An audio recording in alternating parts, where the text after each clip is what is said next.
Hey y'all, welcome back to the garage. Welcome back to the channel. Apologize for my absence. Ever since moving to Texas, I'm getting acclimatized to the environment here, and their allergy season is still got a lot of it in my chest, but it's finally starting to pass. Here what we have is what appears to be a really nice kind of stock Chevrolet El Camino. So, being 1986, I would have been, I don't know, pretty young teenager when this car came out for sale on the market. Now, somebody's put some IROC looking, or actually these would be Super Sport Camaro wheels. That was pretty common on the El Camino, but look at the interior. This is typically the type of interior you would have found in a Malibu. Had this interior, the Monte Carlo SS. As a matter of fact, the gauge cluster is identical to a Monte Carlo Super Sport, but this one's just a little bit different. Check this out.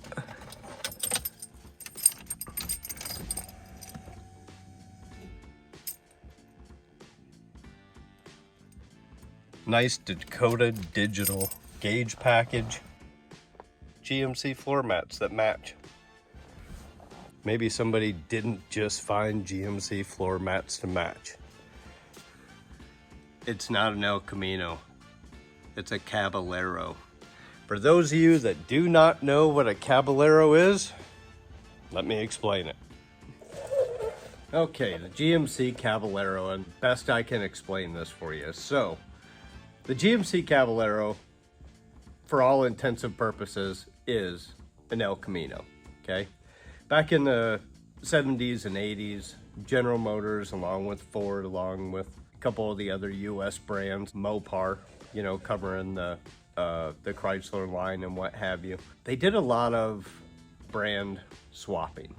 So you would find two vehicles that were pretty much identical, except one had a Chevrolet emblem, the other one had a GMC emblem. It's very common amongst all the brands. Pontiac did that with several of their vehicles. There was a vehicle called a Pontiac Sunfire, if you guys remember that. Happened to be the same car as a Chevrolet Monza. They did brand swapping, and the reason that they did brand swapping was they had brand loyalty. And as a result of that brand loyalty, there were people that wanted only GMC vehicles. There were people that wanted only Chevrolet vehicles. And that is where the Caballero came from. Except, you saw the dashboard. Somebody did a really nice Dakota digital installation in there. The interior is super clean. The body is pretty much all stock except for the skirts that are on the bottom. I don't know that I like those. I really like the one in the front because that was a factory item as well. I'm not a big fan of the skirts on the side. If it were mine, I would probably take them off. But hey, there's some people that probably really like those. But although this looks pretty much fairly stock on the outside, this is not your grandfather's El Camino or his Caballero. It has been LS swapped, and quite healthy, I may add too. You would almost think that this car is a sleeper. The problem is, and it does have cutouts on it, the problem is that the engine is so radical and the camshaft is so big, you're not sneaking up on a deaf guy with this thing. So, what somebody swapped in here is 5.7 liter Chevrolet Corvette LS platform, along with the transmission. It is an automatic, and like I said, it's a pretty hot little engine, and the install was done really nicely. But with most swaps and things like that, as time goes by, you know, hoses start to droop, clamps start to get loose, things like that, and we've had couple of those little issues on here. As a matter of fact, one of them is that the fuel line has gotten really close to the exhaust manifold. And I shouldn't even call it a manifold, it's a header. It's got stainless headers on it. Above it, well, maybe you can't see it just yet. I'll get underneath it. But above and beyond that, a couple of the plug wires were a little too close to the stainless headers, so we put wraps on those, and I'll put a link to those. You guys know how I do. So we put that on the plugs, fixed one of the plugs because it had actually burned on the header. So after we finished up the plugs and everything, the next thing we did was we put a Powermaster performance starter on here. I like using these on LS's because you can clock it in any direction you need to. Not only does it give you a lot of clearance, but it allows you to put those starter wires in a manner that they're not going to get in the way of anything. So anyhow, back to the engine here. So a couple other things I got to do is, one, got to change this alternator because check this out. I noticed the voltage was fluctuating all over the place. Can you see all the cracks in the housing? It's almost falling off of there. I mean, it is just cracked everywhere.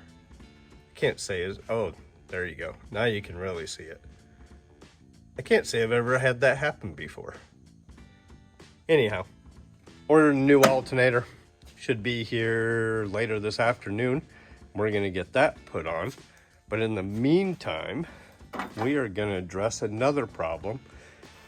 And that is sitting in traffic, it just gets a little hot. So we're gonna be swapping out the standard 2-core radiator for, boy, look at that shiny bugger. So that's a solid 4-core. That's a pretty big radiator. So we may have to do some altering to the mounts and stuff like that, but this is gonna go in place of that 2-core, and this is gonna solve this guy's cooling problems. So to get started on this project, we jacked it up a little bit in the front. We put a nice clean bucket underneath it, and hopefully I can just disconnect the lower radiator hose because this radiator does not have a drain on it for some reason. The nice thing about these 80s cars is there's so much room to work on everything. You don't have to lift everything to work on. So I think with just a nut driver, we should be able to get on that hose clamp here and get this radiator to start to drain. Oh yeah.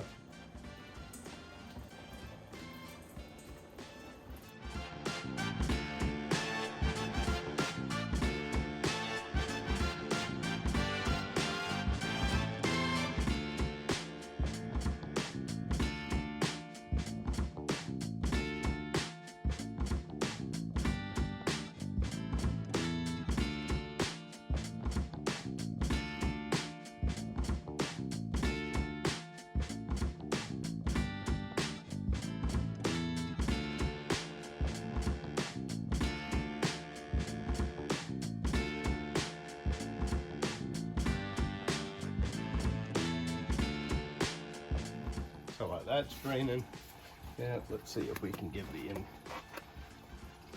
give this the old rubber glove treatment.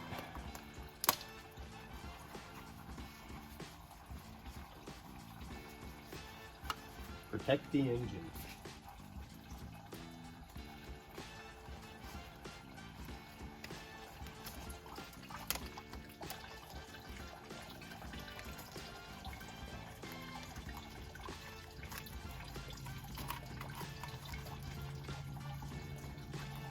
Cool. Now that the radiators seems to have finished dripping for the last 3 hours, we can disconnect the transmission lines. And to do the transmission lines, I think you guys have seen these before. I'm going to use my AN wrench to hold the big nut on there, and hopefully the other one just cracks right on off without any hassle. Nope, almost. I knew better.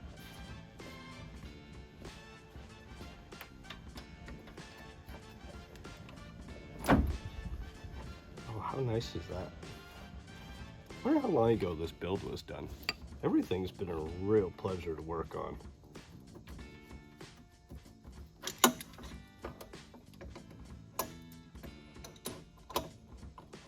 Nothing stuck together, nothing bound up. Hey y'all, real quick, you can see I'm right back here at the El Camino. I got it up and running. Matter of fact, I'm just making sure that nothing is leaking on it right now, but I wanted to film this yesterday. Didn't get a chance to. The project got a lot more in depth than what I expected. I ended up having to refabricate this bracket here to hold the radiator, and then I had to do some fabrication to the fan shroud. We got a completely different intake tube set up. We've changed over the wiring. And then I found the harmonic balancer was backing off of the crankshaft. So I got that fixed, as well as a few other things. And I'm gonna go deliver this back to the customer. Thank you all for tuning in. I appreciate it. Sorry I didn't get to film the rest of this. Sometimes it's just how it goes. When you get behind on a project, sometimes the filming is the last thing you're gonna do. Be sure to hit that like button. We'll see y'all next time.